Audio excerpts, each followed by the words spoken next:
تو یقیناً جب تک یہ پیغام تھا، جس وقت یہ پیغام شائع ہوا اس وقت تک تو یقیناً ہوش حواس نہیں تھے، انہوں نے یہ پیغام لکھا۔ جب ان کو مجلس خبرگان نے چن لیا، طے کر لیا، تو یقیناً انہوں نے اس ذمہ داری کو سنبھالا ہے، ہوش حواس میں سنبھالا ہے۔ اگر اس کے بعد خدا نخواستہ کوئی اور حملہ ہوا ہے اور اس میں زخمی ہوئے ہیں تو وہ پھر ایک الگ بات ہے، لیکن اعوذ باللہ من الشیطان الرجیم، بسم اللہ الرحمن الرحیم، وبہ نستعین وهو خیر الناصر ومعین۔ السلام علیکم ورحمۃ اللہ وبرکاتہ۔ آج یہ جنگ اور ایگریشن اس وقت 16ویں دن میں داخل ہو چکی ہے، اور دونوں سائڈز استکبار کی بھی اور یہاں سے جبہ مقاومت بھی، کوئی بھی بیک ڈاؤن کرنے کے لیے تیار نہیں ہے، اور ایسکلیشن بڑھتی جا رہی ہے۔ ہمارے ساتھ موجود ہیں قبلہ سید سلمان نقوی صاحب، جو کہ حوزہ علمیہ کے جامعۃ المصطفیٰ یونیورسٹی کے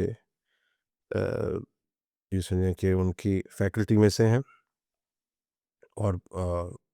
ماشاء اللہ میں تو ان کو آیت اللہ اور مجتہد کہنا چاہتا ہوں، یہ لیکن قبول نہیں کرتے، فرماتے ہیں کہ نہیں، مجھے آپ کوئی ٹائٹل نہ دے، بل ہمارے لیے معزز ہیں۔ قبلہ خیریت سے ہیں آپ؟ طبیعت سے ٹھیک ہے؟ جی الحمد للہ، آپ کی دعا سے بہت شکریہ۔ جی، اس وقت ظاہر ہے جو سچویشن بنی ہوئی ہے سب کے سامنے ہے، اور دونوں سائڈز بیک ڈاؤن کرنے کے لیے تیار نہیں ہیں۔ سائی آپس بھی زور و شور پہ چل رہا ہے، دونوں سائڈز کوشش کر رہی ہوں کہ کسی طرح سے ایک دوسرے کو کمزور کیا جائے۔ وہاں سے جو استکباری قوتیں ہیں ان کے اس طرح کے پروپیگنڈاز آ رہے ہیں سامنے کے خدا نخواستہ آیت اللہ مجتبیٰ خامنہئی کو کوئی نقصان ہوا ہے جسمانی، اور اس طرح کی اسپیکولیشن وہ پھیلا رہے ہیں، اور یہاں سے اوبیسلی آئی آر جی سی کا بھی البتہ شاید آفیشیل کلیم نہیں تھا، لیکن ان کی کوشش تھی کہ اسرائیل کے پرائم منسٹر کو بھی ٹارگٹ کریں۔ تو یہ سب ہوتے ہوئے اوبیسلی اور بھی ڈیولپمنٹس ہیں، ایران کے ایک بڑے اہم جزیرے کو بھی انہوں نے ٹارگٹ کیا ہے، اور دوسری سائڈ سے ایران بھی اس وقت میرے خیال میں جس طاقت کا ان کو اندازہ نہیں تھا ابھی تک وہ طاقت شو کر رہا ہے۔ ہمارا اس وقت جو ٹاپک چل رہا ہے وہ آیت اللہ سید مجتبیٰ خامنہئی کی پہلی سپیچ کا تجزیہ، اس کا انالیسز، اس کو ان ڈیپتھ سمجھنا کہ اس میں ہمارے لیے کیا میسیج ہے، اس میں عوام کے لیے، ایرانیوں کے لیے، باقی مسلم امہ کے لیے کیا میسیج ہے، تو اس کو ہم سمجھ رہے ہیں، جاری رکھ رہے ہیں۔ قبلہ صاحب ہمارا اس میں ساتھ دے رہے ہیں تاکہ ہم آپ تک ان باتوں کو تحلیل و تجزیہ کر کے پوری طرح ایکسپلین کر کے آپ تک پہنچائے۔ تو جی قبلہ، میرے خیال میں ہم 4تھ پوائنٹ تک پہنچ گئے تھے۔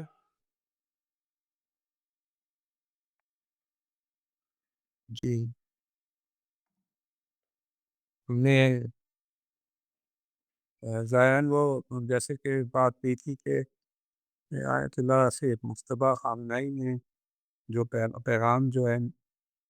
شائع کیا ہے، پہلا پیغام ہے ان کا، اس کو انہوں نے 7 حصوں میں بیان کیا ہے، 7 اس میں مخاطب قرار دیے ہیں، اور پہلا مخاطب تو مولانا محمد زمان ہیں، ان کو مخاطب قرار دیا ہے۔ پھر اس کے بعد عوام سے گفتگو کی ہے، اور اسی طرح پھر مجاہدین سے بات کی ہے تیسرے مرحلے پہ۔ تیسرے حصے میں مجاہدین اسلام، سپاہیان اسلام جو جنگ لڑ رہے ہیں، چاہے وہ ایران میں موجود ہیں، ایرانی جو افواج ہیں، مسلح افواج کے سپاہی، وہ ہوں، یا جو محاذ ہے مزاحمت کا، مقاومت کا، جس میں حزب اللہ بھی شامل ہے، جس میں انصار اللہ بھی شامل ہے، اس میں عراقی مجاہدین بھی ہیں، ان کا نام لیا انہوں نے، ان سے بات کی ہے، ان کا شکریہ ادا کیا ہے، اور پھر اس کے بعد چوتھا حصہ جو ہے وہ انہوں نے مخاطب قرار کیا ان لوگوں جو کہ متاثرین ہیں اس جنگ کے، ان کے بارے میں گفتگو کی ہے، ان سے بات کی ہے۔ اس کے بعد انہوں نے مفاد 5ویں اس پہ تھی حصے میں انہوں نے بات کی ہے جو ممالک جو ہیں ہمسایہ ممالک ہیں، چاہے جن کے ساتھ زمینی طور پر ان کی سرحدیں ملتی ہیں، چاہے پانی کے ذریعے سرحدیں ملتی ہیں ان کے ذریعے ان سے مخاطب ہوئے ہیں۔ خیر 5ویں سے 6ٹھے مرحلے میں انہوں نے اپنے والد گرامی سے بات کی ہے، ان کو مخاطب قرار دیا ہے، اور آخر میں انہوں نے شکریہ ادا کیا ہے ان لوگوں کا جنہوں نے ان کی حمایت کی اور تائید کی ہے، مراجع نظام وغیرہ۔ اور تو بہرحال ابھی ہم نے پچھلے پوڈ کاسٹ میں جو ہے ان پہلے جو ہیں پہلے اور دوسرے اور تیسرے جو مخاطب تھے ان کی بات کی تھی، اور چوتھے اس میں جو وہ فرمایا گیا ہے کہ جو لوگ متاثر ہوئے ہیں جنگ کی وجہ سے، جو حالات پیش آئیں ہیں، ان کے ان جانے چلی گئی ہیں، ان کے لواحقین ہیں، اور اسی طرح جن کے کاروبار زندگی یہ تمام چیزیں جو ہیں وہ چلی گئی ہیں، اس کو مخاطب قرار کیا ہے۔ اور وہ فرماتے ہیں کہ میں ان سب کے جو شہداء ہیں ان کے خاندانوں سے، ان کے خاندانوں سے جو ہے اظہار تعزیت کرتا ہوں، اظہار ہمدردی کرتا ہوں، اور گرچہ آ، اس ہم اس درد میں اور اس رنج میں بھی شریک ہوں ان کی طرح، جس میں میرے والد گرامی کی شہادت ہے، البتہ ان کا تو غم پوری قوم کو ہے اور پوری امت کو ہے، لیکن اس کے ساتھ ساتھ ان کو فرماتے ہیں کہ مجھے میری ایک بہت ہی میری جو آ، اہلیہ تھی، ہمسر تھی، اہلیہ تھی، تو بہت ہی وفادار تھی اور جن سے مجھے بڑی امیدیں تھیں، ان کا بھی غم مجھے حاصل ہوا ہے، ان کا رنج جو ہے میں اٹھا رہا ہوں۔ میری ہمشیرہ ہے کہ جنہوں نے اپنے آپ کو اپنے والدین کے لیے وقف کر دیا تھا ان کی خدمت کے لیے، ان کا بھی غم ہے، اور ان کو اپنا صلہ مل گیا ہے شہادت کی صورت میں۔ ان کی جو تھی بچی تھی وہ بھی شہید ہوئی ان کے ساتھ، اور پھر میرے ایک بہنوئی شہید ہوئی ہیں، یعنی جو بہت ہی ایک اچھے انسان تھے، بہت ہی وفادار تھے، جن کے بارے میں کہا جاتا ہے کہ وہ کہتا تھا کہ رہبر کے جانے کے بعد میں ایک دن بھی زندہ نہیں رہ سکتا، یعنی وہ دوسری بہن کے شوہر ہیں، یعنی جو بہن شہید ہوئی ہیں ان کے شوہر نہیں، بلکہ ایک اور بہن کے شوہر ہیں جو شہید ہوئے ہیں، اور تو بہت ہی اچھے انسان تھے، بہت ہی بافضیلت انسان تھے، وہ بھی اس کاروان میں شامل ہو گئے ہیں شہداء کے۔ بہرحال کہتے ہیں کہ یہ جو اظہار ہمدردی ہے وہ پوری قوم کے ساتھ، جو مجھے جو واحدین ہیں ان کے ساتھ کرتا ہوں، اس میں وہ خود بھی شامل ہیں بہرحال، لیکن وہ کہتے ہیں کہ جو چیز ہمیں اس اس پریشانی اور اس سخت مرحلے سے آسانی سے گزرنے کا موقع دیتی ہے، یا ہمیں جو ہے اس ہمارے لیے ممکن کرتی ہے کہ ہم سختیوں کو اور ان کیا کہتے ہیں مصیبتوں کو برداشت کر سکیں، وہ یہی ہے کہ خداوند متعال نے ایک بہت بڑا عظیم اجر قرار دیا ہے ان لوگوں کے لیے جو کہ صبر سے کام لیتے ہیں،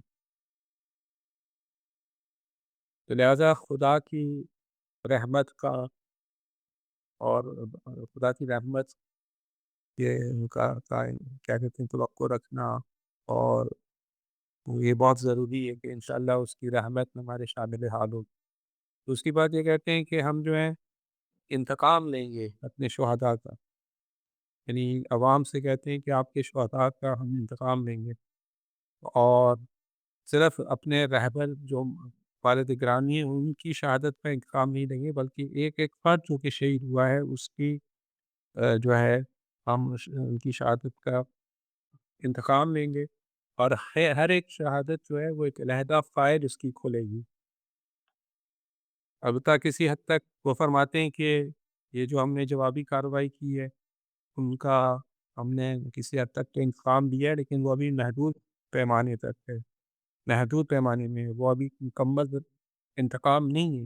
اور ابھی انتقام باقی ہے۔ خاص طور پہ جو بچے ہمارے مارے گئے ہیں، اور وہ جو دشمن نے جان بوجھ کے عمدن جو مدرسہ نیناب میں شجرۃ الطیبہ کے نام سے، شجرہ طیبہ کے نام سے جو اسکول تھا، اس کے اوپر جو ہے ظلم ڈھایا ہے، اس کا تو ہم خاص طور پہ بدلہ لیں گے۔ اس کو واقعی کہ ہم اس کو عمدی سمجھتے ہیں، یہ نہیں ہے کہ انہوں نے غلطی سے وہاں پہ اسے نشانے پہ لیا اور کسی اور جگہ کو مارنا تھا اور اس پہ حملہ ہو گیا،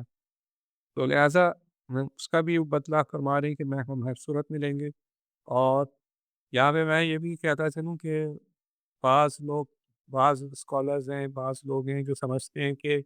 یہ جو بچوں کا قتل ہے، شہادتیں ہیں، اور ان کا خون جو بہایا جاتا ہے،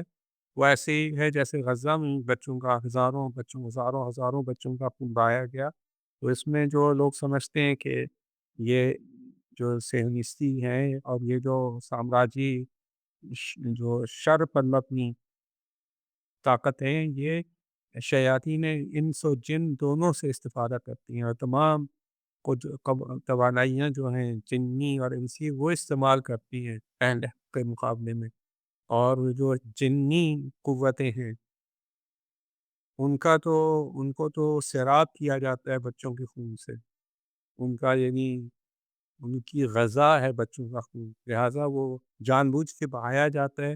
تاکہ وہ جن جو وہ جو مرموز قسم کی اور غیبی اس طرح کی طاقتیں ہیں، وہ ان کو ان سے فائدہ اٹھا سکیں۔ پھر وہ کہتے ہیں کہ جن لوگوں کو ان حملوں میں جو ہے زخمی ہوئے ہیں ان کا علاج ہونا چاہیے، اور ان کے ساتھ خصوصی رعایت ہونی چاہیے۔ اسی طرح جن لوگوں کو مالی طور پر نقصان ہوا ہے، ان کے گھروں کو، گھر بار کو، کاروبار کو،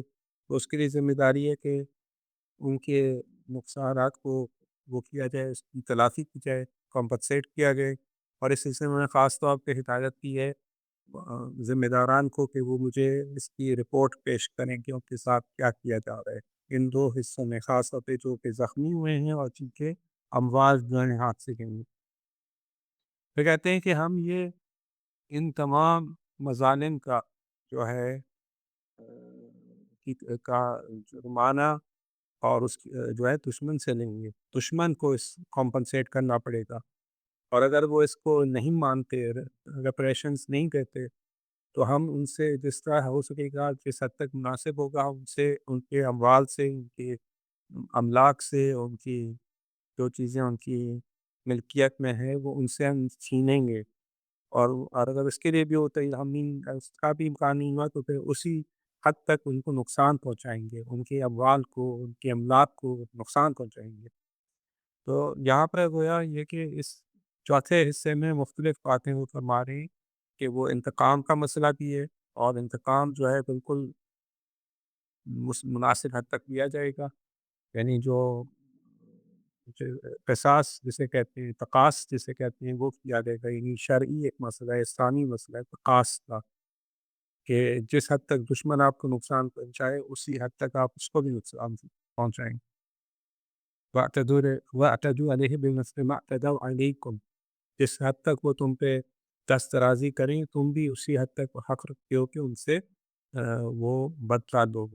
تو یہ ایک اسلامی قانون ہے، اور وہ ظاہر بین الاقوامی بھی ہے، اور اسی وجہ سے ہم دیکھتے ہیں کہ اگر جنگ بندی کی بات ہوتی ہے اور کہا جاتا ہے کہ جنگ روکی جائے، اور یہ بات نہیں ہے کہ ٹرمپ نہیں چاہتا جنگ بندی، وہ تو چاہتا ہے۔ اس وقت جتنے بھی مبصرین ہیں، جتنے بھی تجزیہ کرنے والے ہیں، وہ تو کہہ رہے ہیں کہ اس نے اپنے آپ کو یہ کام کر کے پھنسا لیا ہے، وہ پھنس گیا ہے، اور اس کے لیے پیچھے ہٹنا بھی مشکل ہے، اور آگے بڑھنا بھی مشکل ہے۔ ایک ایسی ہڈی ہے جو پھنس گئی ہے اس کے گلے میں، نہ اسے نکال سکتا ہے، نہ اسے نکل سکتا ہے، اور اس کو جیسے تھا کہ خیال تھا کہ 3-4 دن میں مسئلہ ختم ہو جائے گا، یہ تو بات آگے بڑھ گئی ہے اور اس کے اختیار سے نکل گئی ہے، اور وہ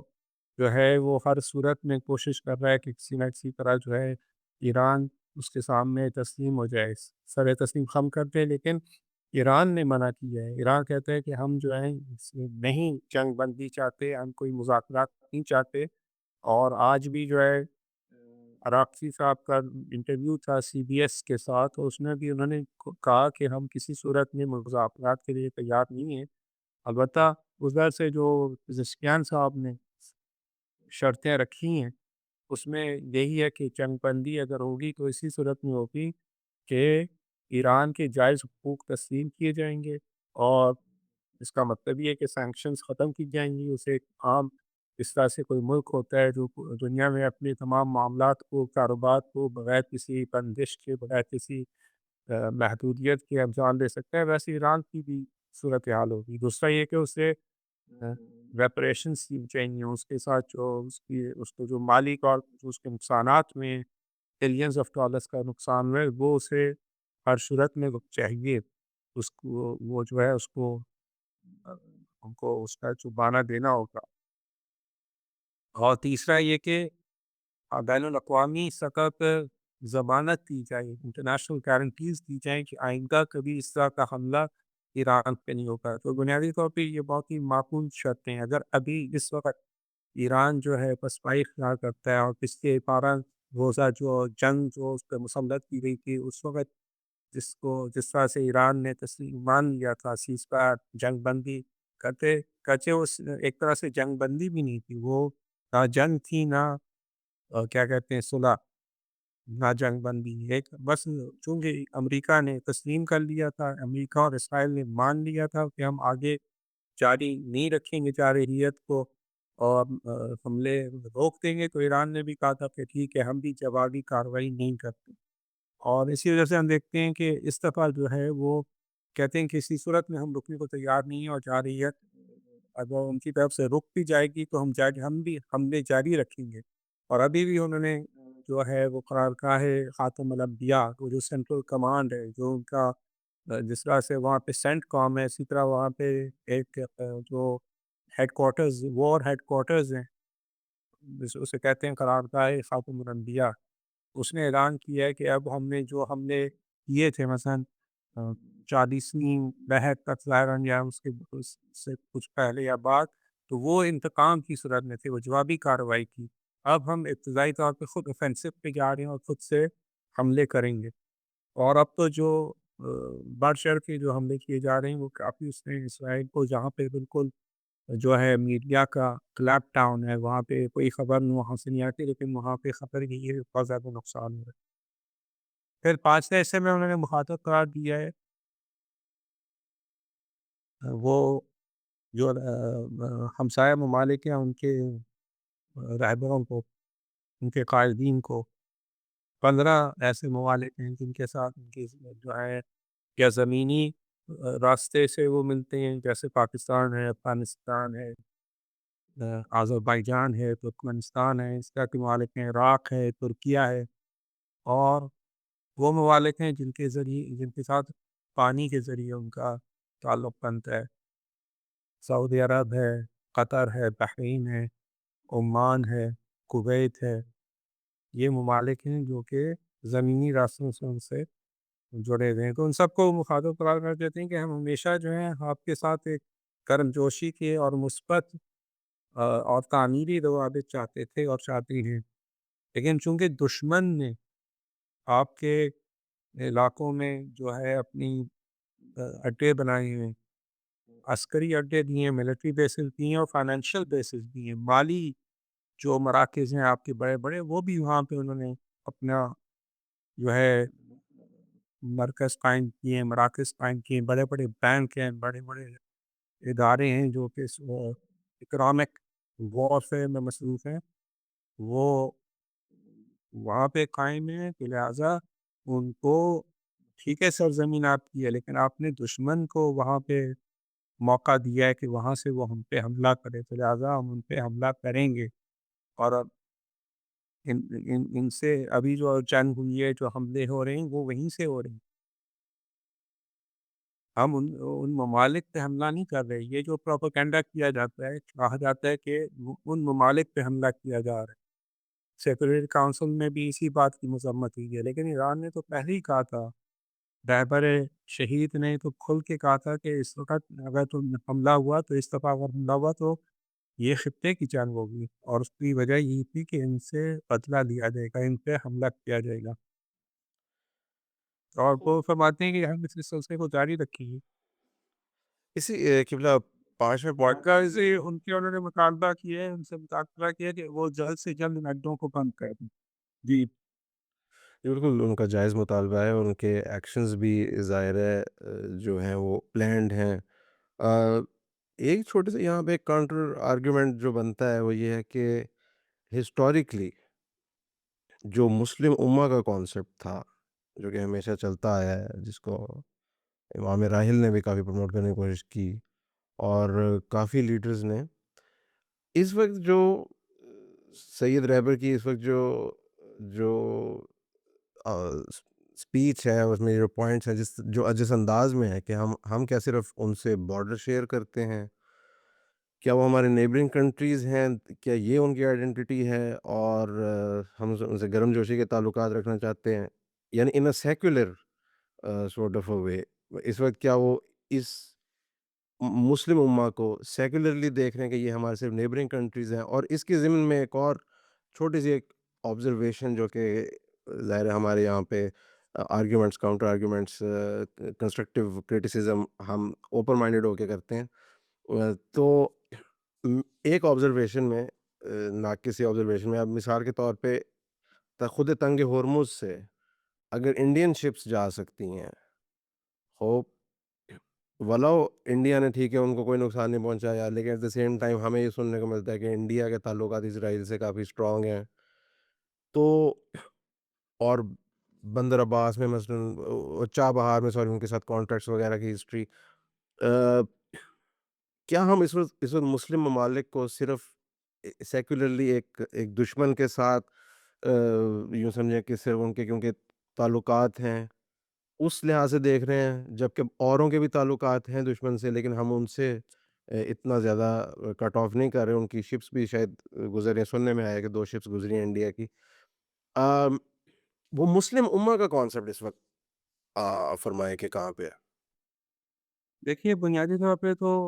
مسلم امہ کا مسئلہ اگر ہو تو یقیناً ایران جو ہے اس نے بہت سارے اقدامات مسلم امہ کی بالادستی اور اس کی کیا کہتے ہیں دنیا میں ایک باعزت مقام حاصل کرنے کے لیے جو انہوں نے کوشش کی ہے وہ تو اپنی جگہ ہے۔ خود فلسطین کے مسئلے کے ساتھ جو انہوں نے یکجہتی کا مظاہرہ کیا، حمایت کی اور ہر طرح سے فلسطین کی مدد کی ہے، وہ اسی مسلم امہ کی تصور کے تحت کی ہے، بیرونی عالم کے لیے کی ہے۔ لیکن یہ ممالک تو ایسے ہیں جو کہ جن پہ وہ لوگ بران زبان ہیں جو کہ کسی صورت میں وہ کسی اور کو ماننے کو تیار نہیں ہے، وہ امریکہ کو بادشاہ مانتے ہیں، امریکہ کو اپنا آقا و سردار مانتے ہیں، ان کے سامنے جھکتے ہیں، ان کے لیے سب کچھ کرتے ہیں، اور یہی وہ تو مسلم امہ میں اپنی بلکہ وہ چاہتی ہیں کہ ان کو خاص طور پہ سعودی عرب جو ہے اپنے آپ کو وہ لیڈر آف دا مسلم امہ سمجھتا ہے، تو وہ تو ایران کو کسی صورت میں اس کی اس کو ماننے کو تیار نہیں ہے۔ اگر اصولی طور پہ دیکھا جائے تو اسے چاہیے تھا کہ اتنی بڑی عظیم قائد کو جو ہے اس کو تسلیم کرتے اور اس کو اپنا رہبر مانتے، اپنا لیڈر مانتے اور اس کے پیچھے گر جا کے اور ایران امریکہ کا اسرائیل کا مقابلہ کرتے، وہ تو انہوں نے نہیں کیا۔ لہٰذا فی الحال تو جو بین الاقوامی قوانین کے تحت مسائل ہیں اسی کے تحت جو ہے ان کو برادر ملک کہا جا رہا ہے، ان سے کہا جا رہا ہے کہ تو امریکہ کو یہاں سے اس خطے سے نکال دو۔ امریکہ میں تمہیں ان حالات میں تم نے دیکھ لیا کہ اس نے امریکہ نے تمہیں تمہارے کوئی حفاظت نہیں کی ہے، بلکہ آپ سن ہی رہے تھے خبروں میں آ رہی ہے بات کہ جتنے بھی دفاعی جو ہتھیار ہیں وہ تو اسرائیل لے جائے جا رہی پوری دنیا سے، اور خود ان عرب ممالک کو اندازہ ہو گیا ہے کہ وہ امریکہ ان کا محافظ نہیں ہے، تو لہٰذا ایران تو یہی کہہ رہے کہ ان سب کو امریکہ کو نکالو، امریکہ کے بیسز ختم کرو، اور ہم اسی خطے میں ہم لوگ خود مل کے اس کی کیا کہتے ہیں اس کو امن بنانے کے لیے اس کے لیے ہم ایک میکانزم خود بناتے ہیں، اس میں وہ روس اور چین کو بھی شامل کر سکتے ہیں، بالآخر وہ اس خطے کے ہیں، وہ اس علاقے کے ہیں، امریکہ کو کیا ضرورت ہے؟ اور یہ بھی اطمینان دلانے کی کوشش کی ہے کہ ایران کوئی آپ کے اوپر ہیجمنی نہیں چاہتا، ہم نہیں چاہتے کہ آپ کے اوپر کوئی اپنا اپنا تسلط قائم کریں، اپنی بالادستی قائم کریں، نہیں، ہم برادر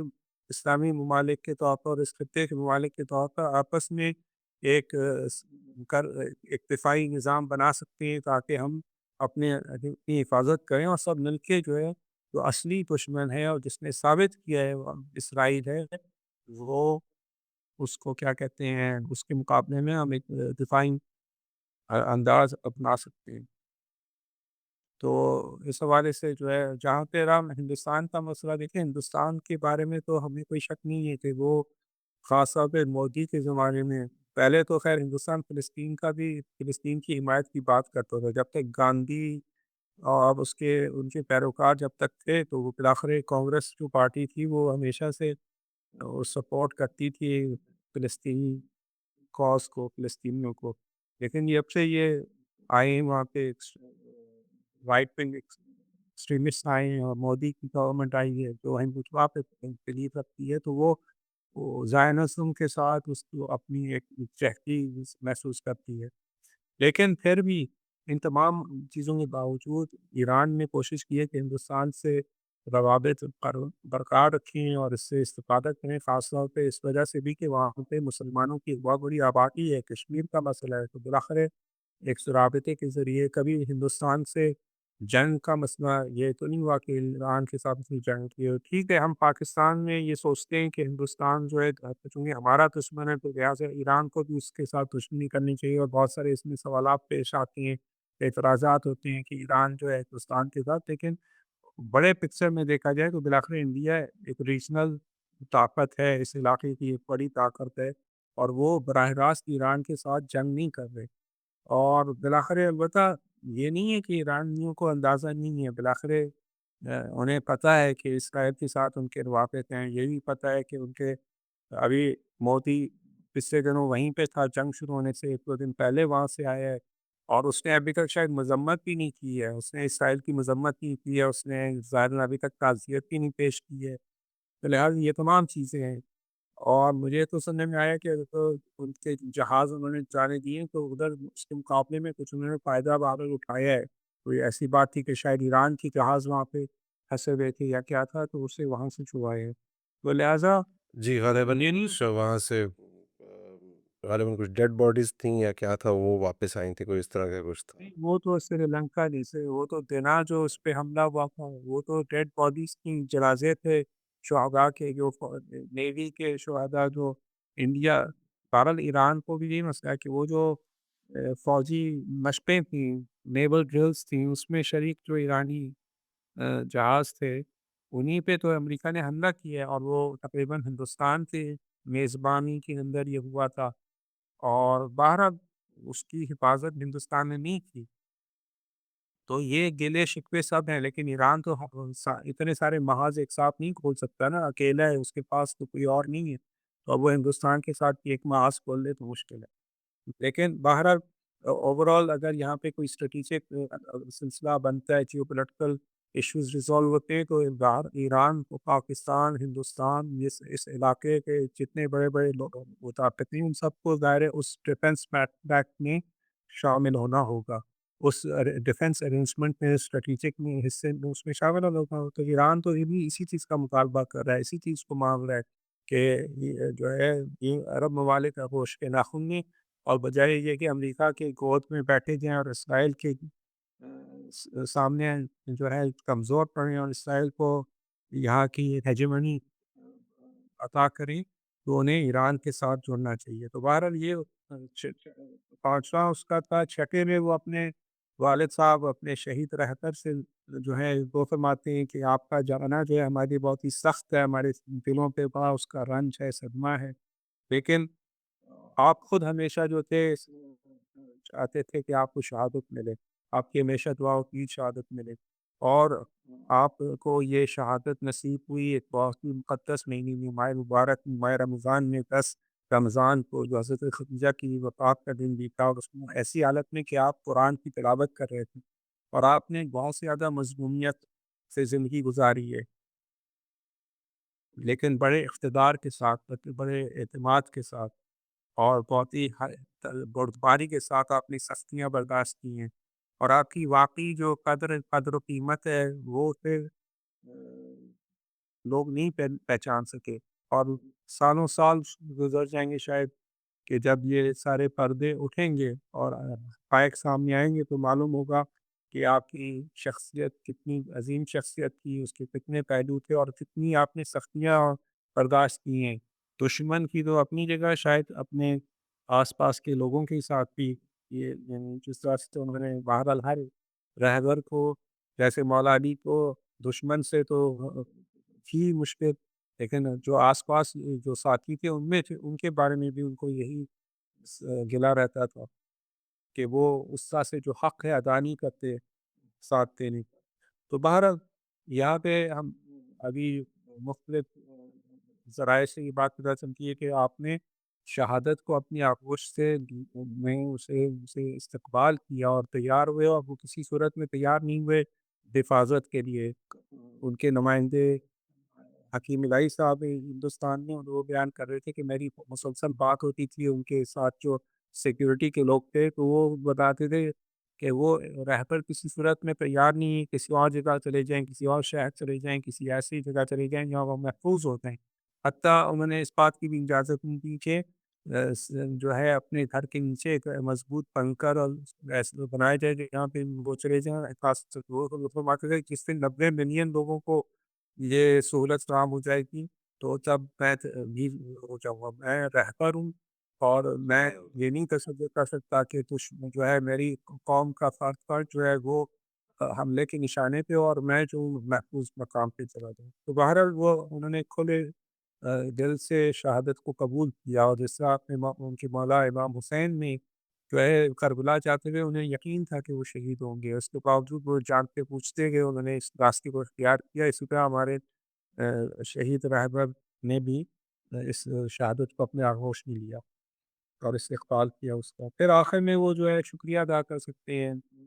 شکریہ ادا کرتے ہیں سب ان لوگوں کا جنہوں نے ان کی تائید کی ہے، حمایت کی ہے، خاص طور پہ مراجع نظام میں بڑے بڑے جو شخصیتوں انہوں نے حمایت کی ہے، تائید کی ہے، تو اس کا بھی شکریہ ادا کرتے ہیں۔ جن شخصیتوں نے مختلف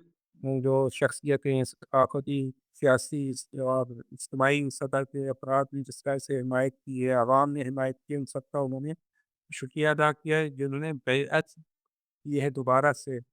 نہ اپنے بارے میں نہیں کہتے، کہتے ہیں نظام کے ساتھ دوبارہ سے بیعت کی ہے،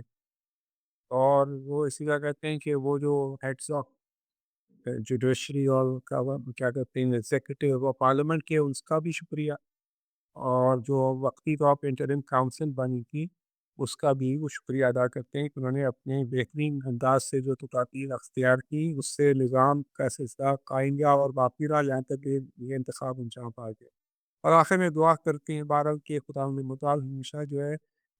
ان ایام میں، ان دنوں میں، ان گھنٹوں میں جو ماہ مبارک ہے اس میں ایران تک کے تمام مسلمان اور مستضعفین عالم کو، محرومین عالم کو جو ہے اپنی فیض اور برکت سے جو ہے فیضیاب فرمائے۔ اور آخر میں مولا امام زمانہ سے وہ دعا فرماتے ہیں، سے تقاضا کرتے ہیں کہ وہ دعا کریں کہ یہ جو باقی شبیں رہ گئی ہیں ماہ مبارک کی، اور اس میں جو ہے خدا متعال جو ہے ہمیں جو ہے وہ توفیق عطا کرے، برکت عطا کرے، اور ہمیں تمام دشمنوں پہ جو ہے غلبہ عطا کرے، اور اس عزت و وسعت عطا فرمائے، عافیت عطا فرمائے، اور جو لوگ چلے گئے ہیں اس دنیا سے، شہید ہو چکے ہیں، ان کے درجات میں اضافہ فرمائے۔ تو خلاصہ یہ کہ اس وقت یہ سوال یہ پیش آ رہا ہے کہ آپ جو ہیں، آپ کا بس ایک پیغام آیا، اس کے بعد کوئی آپ کی کوئی دیدار نہیں ہوا، کوئی آپ نے کوئی تقریر نہیں کی، تو یہ خدشے ظاہر کیے جا رہے ہیں کہ خدا نخواستہ آپ کس حالت میں ہیں۔ تو یقیناً جب تک یہ پیغام کا جس وقت یہ پیغام شائع ہوا اس وقت تک تو یقیناً ہوش حواس میں تھے، انہوں نے یہ پیغام لکھا، اور اگر وہ جس حملے میں ہمنائی شہید ہوئے، رہبر عزیز جو ہمارے شہید ہوئے، قائد امت شہید ہوئے، اس میں معلوم نہیں تھے یا نہیں تھے، زخمی ہوئے تھے یا نہیں ہوئے تھے، اگر ہوئے بھی تھے تو معلوم نہیں ہے ابھی، لیکن صحیح تو آپ کی خبر نہیں ہے، لیکن بہرحال جب ان کو مجلس خبرگان نے چن لیا، طے کر لیا، تو یقیناً انہوں نے اس ذمہ داری کو سنبھالا ہے، ہوش حواس میں سنبھالا ہے۔ اگر اس کے بعد خدا نخواستہ کوئی اور حملہ ہوا ہے اور اس میں زخمی ہوئے ہیں، تو وہ پھر ایک الگ بات ہے، لیکن اگر خدا نخواستہ ایسی کوئی بات ہوتی ہے، فوری طور پر اس کی اطلاع کی ضرورت ہے۔ اس کا مطلب ہے امید یہ کی جا سکتی ہے وہ صحیح و سالم ہے انشاءاللہ، اور خدا نے محفوظ رکھے، اور ظاہر ہے حالات ایسے نہیں ہیں، جنگ کے حالات ہیں، دشمن تو ہر وقت اس کوشش میں ہے کہ ان پہ حملہ کرے اور ان کو شہید کرے۔ جی، انشاءاللہ کہ ایسا کچھ نہ ہو ہمارے لیے، تو یہ بھی ہمارے لیے تو ایک آیت کے بعد دوسری آیت قبول کرنے کا ہی سفر اتنا ہیوی ہو گیا ہے۔ بے شک آیت جتنی مطلب بہترین ہو ہمارے لیے، لیکن ظاہر ہے ایک رہبر کا بچھڑنا ہمارے لیے اس رمضان میں ایک بہت ہی بھاری ایک ایونٹ تھا جو یہ گزرا۔ خدا نہ کرے کہ ایسا کچھ ان کے قریب سے بھی گزرے۔ آغا رہبر کو اللہ زندگی خضر عطا فرمائے انشاءاللہ۔ بہت خوبصورت آپ نے ماشاءاللہ سمرائز کیا تمام پوائنٹس کو، آغا رہبر کی اسپیچ کو۔ اس کے لیے میں بہت شکر گزار ہوں۔ اس وقت میرے خیال میں جو حالات ہیں اس میں اگین جتنا ڈیبیٹ کی جائے کم ہے۔ بہت سارے ایسپیکٹس ہیں، سوشل ایسپیکٹس ہیں، ریلیجیس ایسپیکٹس ہیں، پولیٹیکل ہیں، اکنامیکل ہیں۔ اس وقت تو میرے خیال میں جو چیز ایک ہر عام بندے کے لیے اس وقت سب سے اہم ہے، وہ شاید اکنامک پہلو ہو اس پورے مسئلے کا، جس میں کافر و مسلمان ہو، کرسچن ہو، یہودی، ہر کوئی شریک ہے اس مسئلے میں، اور پوری بشریت شریک ہے۔ مجھے آغا رہبر کی وہ کتاب یاد آتی ہے دشمن شناسی کی، جو ان کی تقاریر کا مجموعہ تھا، جس میں انہوں نے فرمایا کہ ایک دشمن ہمارا ہے جو کہ امریکہ و اسرائیل، جس کا ہدف ایران ہے، جس کا ہدف ایران، اسلام، تشیع، یہ اس کا ہے۔ لیکن ہم یہ دشمن بشریت ہمداری، یعنی یہ دشمن ایسا بھی ہے جو کہ بشریت کا دشمن ہے، پوری انسانیت کا دشمن ہے۔ تو خدا نخواستہ ایسے موقعوں سے جہاں پہ ایسا اکنامک ٹرموائل ہو رہا ہو، جس میں انسان کا سروائیول ہی مشکل سے مشکل تر ہوتا جا رہا ہو، ظاہر انفلیشن اور کیا کیا نہیں، تو اس میں وہ دشمن جو ہے وہ اس کے لیے کہیں یہ ایک مفاد کا وقت نہ ہو، ایک خوشی کا موقع نہ ہو۔ ہماری دعا ہے کہ یہ جنگ نہ صرف خطے کے لیے، ایران کے لیے، مقاومت کے لیے کامیابی کا سامنا، بلکہ پوری بشریت کے لیے کامیابی کا انشاءاللہ مستقبل ہو۔ اس دعا کے ساتھ خدا مانگ پاؤں گا کہ ان کی برکتوں سے انشاءاللہ پوری انسانیت کے لیے جو ہے قرآن فرمائے